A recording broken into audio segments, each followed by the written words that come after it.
ہمیں خاک سے تو ویسے ہی پیار ہے، اور خاک بھی اگر پاکستان کی خاک ہو۔ میرے بھائی طالب رضوی نے جملہ اچھا کہا کہ یہ پاکستان کا ایک سالانہ مرکز میں دارالخلافہ میں ایک مرکزی ایک سجا ہوا مجمع ہے، ایک نمائندہ جہاں مجلس اعضا ہے وہاں قومی کنونشن بھی ہے۔ یہاں کچھ باتیں کرنا بہت اہم اور ضروری ہے۔ پہلی بات تو یہ کہ ہمیں ضرورت بھی نہیں ہے کہ ہم اس وطن سے کتنے سچے اور کتنے مخلص ہیں کہ یہ ہم ثابت کریں۔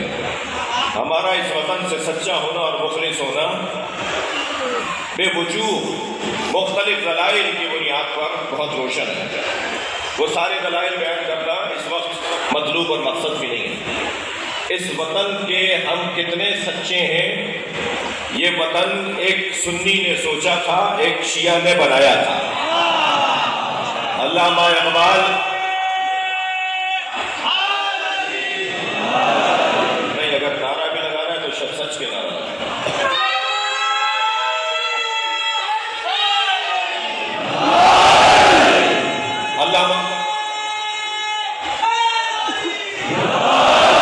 علامہ اقبال سنی المسلک، ایک دانشور بر صغیر کے قائد اعظم محمد علی جناح ایک شیعہ عقیدہ رکھنے والی شخصیت۔ اس وطن کو تمام لوگوں نے، سنی نے اور شیعہ نے مل کر بنایا۔ یہ وطن سنیوں کی اور شیعوں کی محنت سے، ایک صلوات اور عطیہ کریں نبی کی ذات۔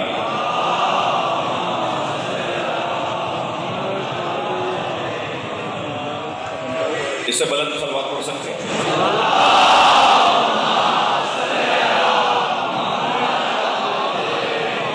ایک اور بلند صلوات۔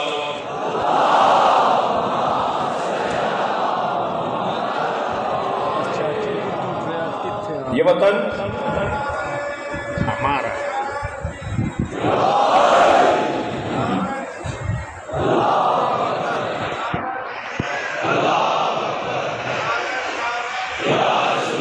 روانی ختم ہو جائے۔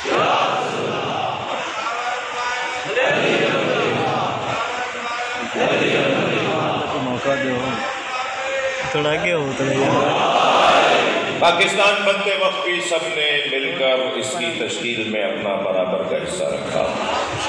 سوال تو یہ ہے کہ حصہ برابر تھا مگر حصہ برابر ملتا نہیں۔ 25% بولتے ہیں نا اب ہم نے 50% کے برابر 50% کی حیثیت میں خدمت انجام دی ہے۔ پاکستان کی امنیت میں، پاکستان کی ترقی میں ان افسران کو مشکل میں نہیں ڈالنا چاہتا کہ جو علی ولی اللہ تک کلمہ پڑھتے ہیں، وہ خدمات انجام دے رہے ہیں اور وہ اپنا ذمہ داری ادا کر رہے ہیں۔ وہ دفاع میں بھی، وہ ترقی میں بھی، وہ سجانے میں بھی۔ یہ ایک عنوان ہے۔ پاکستان کے بڑے طبی مراکز میں ملت جعفریہ کا 50% سے زیادہ حصہ ہے۔ میں ضروری نہیں سمجھتا کہ اسلام آباد سے کراچی تک ان ہاسپٹلس کے نام گنواؤں کہ جن کے بانیان، جن کے مالکان، جو اس ملک کے اندر صحت کے حوالے سے خدمات انجام دے رہے ہیں، وہ اس ملک کے اندر امام حسین کے عزادار بھی ہیں۔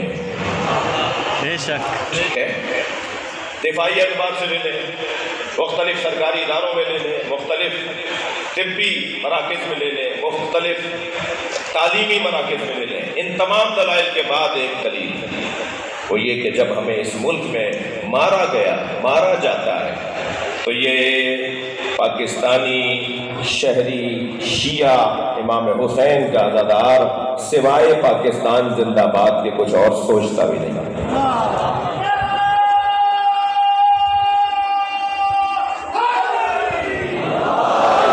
ہم اس وطن سے الحمدللہ وفادار، بلکہ میرا ایک جملہ میں نے نشتر پار کی تقریر میں عرض کیا تھا کراچی میں کہ حسین مولا کے عزادار وطن سے مخلص اور سچے ہیں، وفادار۔ پاکستان کی طرف اگر کسی نے ٹیڑھی آنکھوں سے دیکھا تو سب سے پہلے آنکھ نکالنے والے حسین کے عزادار ہوں۔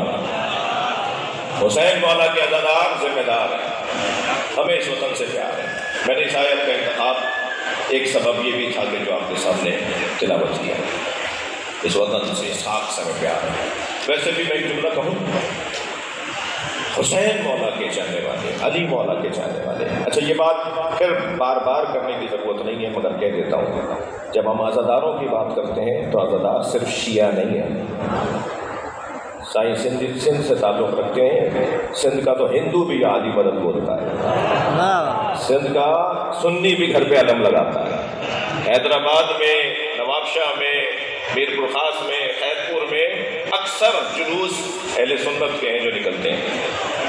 یہ میں بار بار کہتا ہوں اور پھر کہتا رہوں گا کہ یہ کس نے کہہ دیا کہ ہماری ہے کربلا؟ عباس زیدی صاحب کے دو مصرے ہیں کہ یہ کس نے کہہ دیا کہ ہماری ہے کربلا؟ حق بات تم کہو تو تمہاری ہے کربلا۔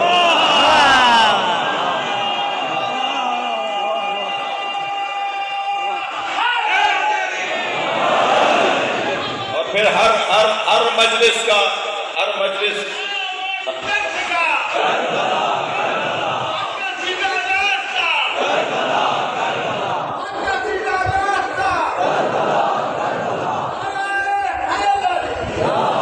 اور پھر شاعر کہتا ہے کہ در حسین پہ ملتے ہیں ہر مزاج کے لوگ، در حسین پہ ملتے ہیں ہر مزاج کے لوگ، یہ دوستی کا وسیلہ ہے دشمنی کا نہیں۔ الحمدللہ اس خاک سے ہمیں پیار ہے، اور خاک سے پیار علی والوں کو کیوں نہ ہو، اس لیے کہ محشر میں کافر کہیں گے یا لیتنی کنت ترابا، یا اللہ کاش ہم مٹی ہوتے۔ حضرت ابن عباس رضی اللہ تعالیٰ عنہ فرماتے ہیں کہ علی کے شیعوں کا لقب ہے تراب اور علی کا لقب ہے ابو تراب۔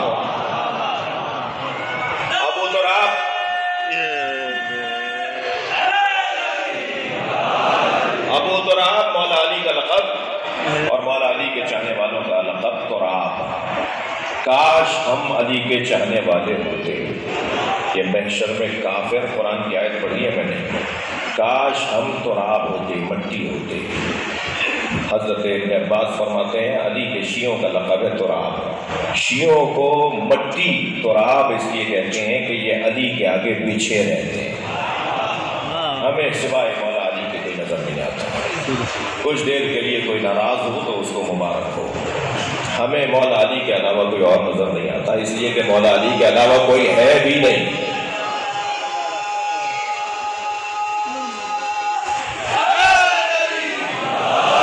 میرے جملے کو محسوس کیجیے گا، ہمیں مولا علی کے علاوہ کوئی اور نظر نہیں آتا، اس لیے کہ نبی یہ چاہتے ہیں کہ ہر محفل کا عنوان علی ہو۔ مجھے ان لوگوں سے بڑا پیار ہے، خاص طور پر ہمارے پنجاب اور سندھ کے لوگ جب آپس میں ملتے ہیں نا، ملتے وقت یا علی مدد بولتے ہیں۔ سرکار نے فرمایا زینوا مجالسکم بذکر علی بن ابی طالب، اپنی مجلسوں کو علی کے ذکر سے زینت دیا کرو۔ جب دو لوگ آپس میں مل کے یا علی مدد کہتے ہیں تو اپنی مجلس کو علی کے ذکر سے زینت دے رہے ہو۔ یاد رہے ہم ہیں تراب، علی مولا ہیں ابو تراب۔ حضرت ابو بکر کا زمانہ ہے، توجہ سے سنیے گا میری بات۔ ایک مرتبہ مدینے میں زلزلہ آ رہا ہے، دروازے کھڑکیاں ٹوٹ رہی ہیں، دیواریں گر رہی ہیں، سارا شہر پریشان ہے۔ سب آ گئے حضرت ابو بکر کے دروازے پر، اے ابو بکر مدینہ تو اب رہنے کے قابل نہیں رہے گا۔ حضرت نے فرمایا چلو میرے ساتھ علی کے گھر۔ یہ پہلی دفعہ نہیں ہوا، یہ عبد الرحمن ابن جامی نے مدارج النبوہ میں اہل سنت طالب دین میں یہ واقعہ لکھا ہے۔ حضرت ابو بکر نے کہا چلو علی کے گھر، اور مولا علی کے دروازے پہ جا کے جب دستک دی، مولا دیہوری کے اندر اپنے گھر کے اندر کھڑے تھے، دروازہ کھولا، آواز آئی یا علی مدینے میں زلزلہ ہے۔ حضرت نے فرمایا میرے گھر میں نہیں ہے، میں غیر ذمہ دار خطیب نہیں ہوں۔ حضرت نے فرمایا میرے گھر میں زلزلہ نہیں ہے۔ حضرت ابو بکر کی آواز آئی پورا مدینہ گر رہا ہے۔ حضرت گھر سے باہر آئے تو مدینہ کانپ رہا تھا۔ حضرت نے فرمایا آؤ میرے ساتھ چلو، اب آگے آگے علی، پیچھے پیچھے امت۔